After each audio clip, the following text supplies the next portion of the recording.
힙 레이브룸의 태어에 대해 말씀드리겠습니다. 레이브럴 태어의 원인은 디제너레이션이 나이가 증가됨에 따라 생기는 것과 FAI, 힙 디스플레이지아, 트라우마, 리피티티브 오버유즈 인jury, 그리고 하이플렉시티와 서브럭세이션이 있는데 그 중에서도 이 디제너레이션이 제일 흔한 원인이 되겠습니다. 클리니컬 파인딩 수로는 70세 이상에서는 대부분이 에시스토마틱하고요. 90에서 95% 정도. 그러나 레이브럴 태어가 있는 경우에 약 4분의 1에서 5분의 1 정도에서는 힙이나 그런 페인을 호소하게 됩니다. 크리킹이 있으면은 이 레이브럴 태어의 센시티비티와 스페시피시티에 100%라고 보고되고 있고, 재밌는 것은 레이브럴 태어가 있고 MRI 아웃컴을 보면은 이 카나다에서 나온 논문인데요. 하키 플레이에서 그 선수들을 다 힙 스캔을 해보니까 레이브럴 태어가 있는 선수들의 56%에서는 에시스토마틱하고 4년 뒤에는 이 14% 정도에서 심토미 디벨로프를 더 했다고 합니다. 그래서 레이브럴 태어가 있다고 해서 이런 나이가 많거나 그 운동 선수라도 심토미 없는 경우가 반 이상이 된다고 합니다.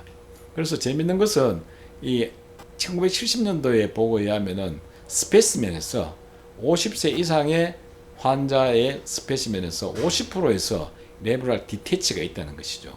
그래서 50세에서 50%고 이것은 shoulder labral detach와 같은 빈도가 되겠습니다. 재밌는 것은 1년에 1%씩 증가하니까 60세가 되면 60%, 70세가 되면 70%인데 70세 이상에서는 거의 대부분에서 심통이 없다는 것이죠. 그리고 에이지가 많아질수록 림 카틸리지의 로스가 증가된다는 보고입니다. 이런 레이브럴 쉐입이 또 에이시스토마틱 퍼선에서 여러 다양하게 보이기 때문에 진단을 어렵게 합니다.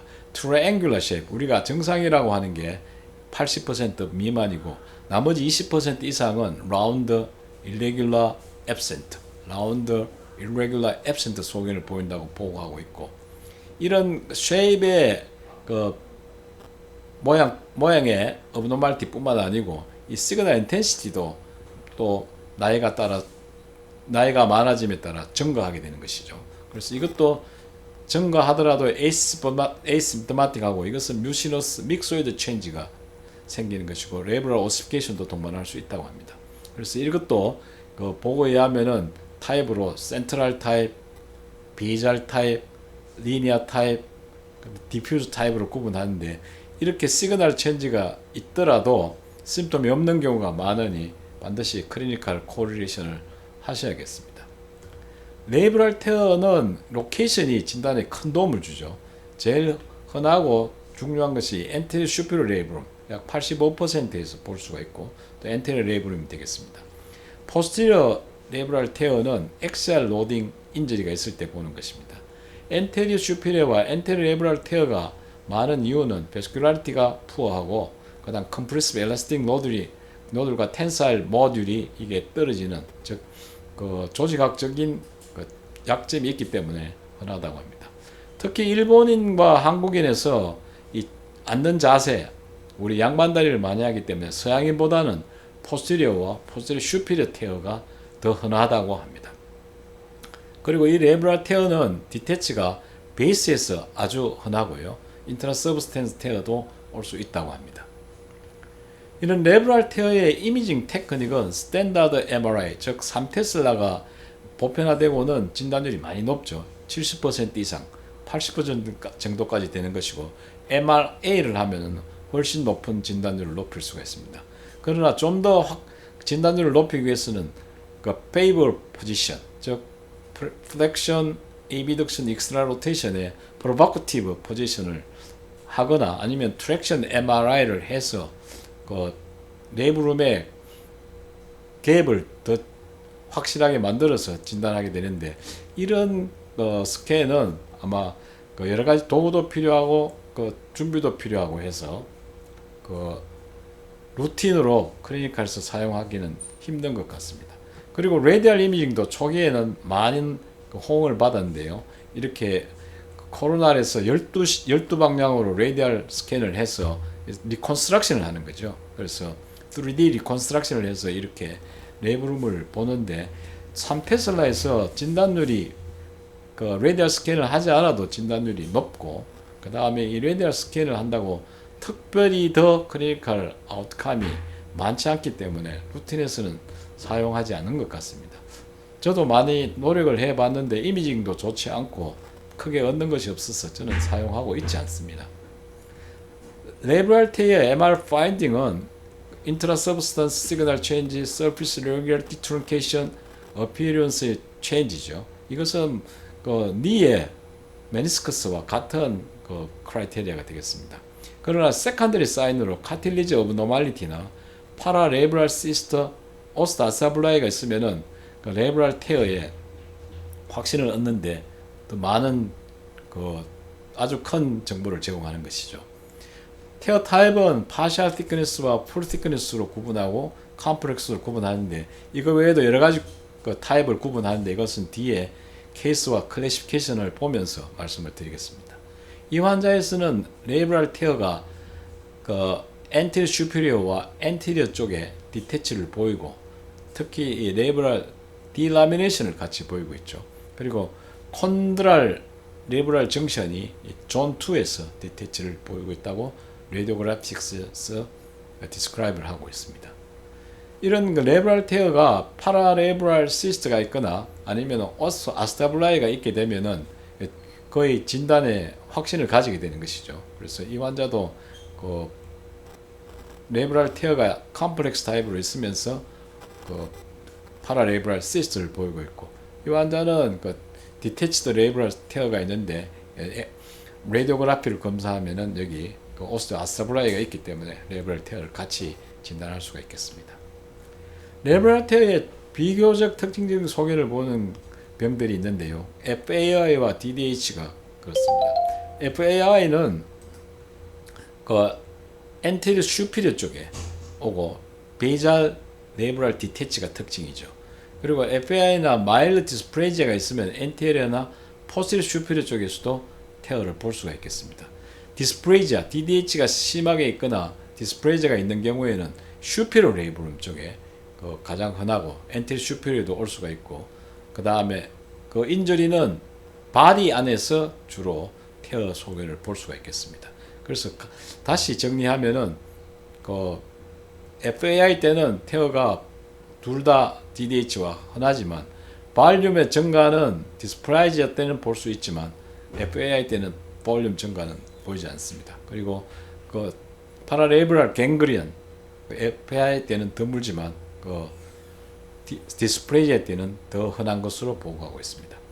이 FAI-S도 캠 타입과 핀스 타입이 다른 양상을 보이게 되는데요. 이것은 셀즈 서지컬 클래시피케이션에서 잘 정리를 했습니다.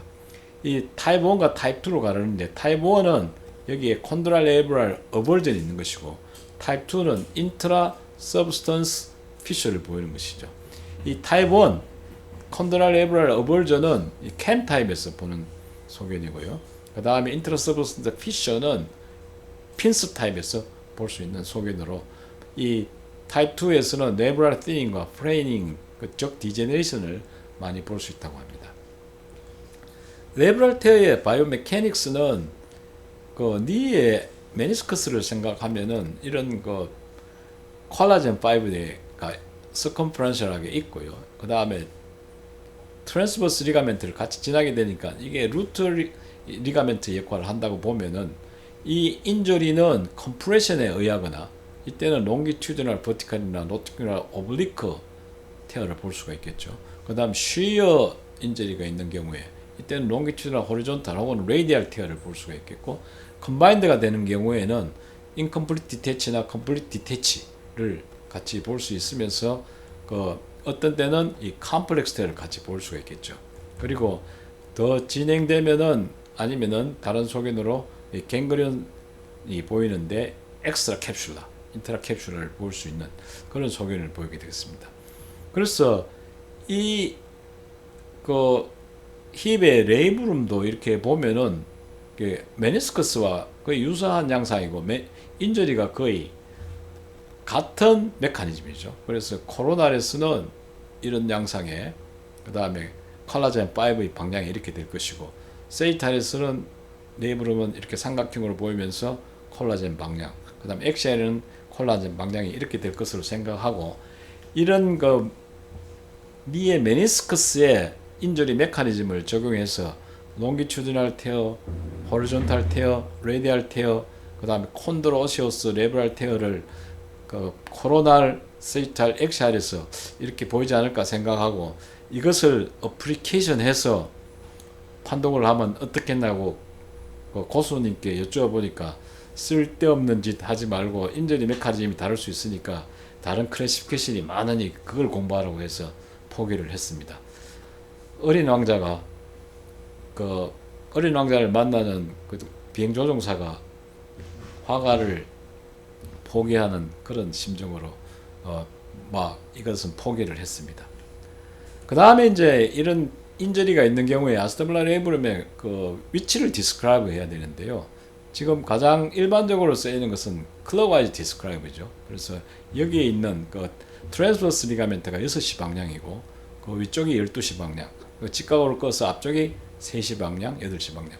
그래서 이게 정상적으로 90도가 이렇게 되지 않기 때문에 이런 클래시피케이션, 즉 그 클럭와이즈 디스크라이브 하는 게 그렇게 만만하지 않습니다.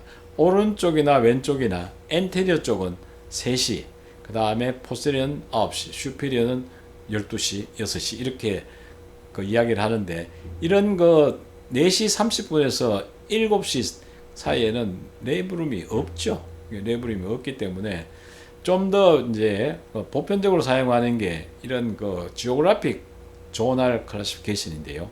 이것은 엔테리어 슈피리어, 그 다음에 포스테리어 슈피리어, 포스테리어 아스타블룸 이렇게 조금 더 뭉뚱그려서 디스크라이브 하는데, 저는 이런 그 클래시피케이션, 그 지오그래픽 클래시피케이션 시스템을 쓰고 있습니다. 그 다음에 이제 그 클럭와이즈 디스크라이브가 어려운 이유 중에 하나가 이 아스타블룸이 약간의 로테이션이 되어 있기 때문에 피무 헤드와 코릴레이션 하기도 쉽지 않죠. 그래서 피무 헤드를 이렇게 쭉 따르면은 2시 방향에서 피무 헤드는 이런 정도의 그 글로브한 쉐입이 보이게 되는, 근데 코로나에서는 이런 모양 정도가 되는데, 이런 모양이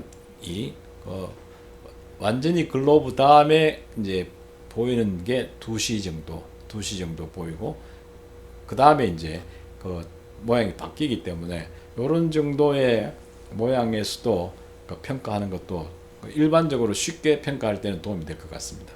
그리고 또 하나는 이 아스타블라 레이브룸의 클럭 페이스 포지션을 잡기 위해서 랜드마크를 그 아트로스코피 이빌레이션에서 아주 자세하게 발표된 논문이 있습니다. 그래서 스텔레이트 크리즈는 우리가 잘 알다시피 12시 방향이고요.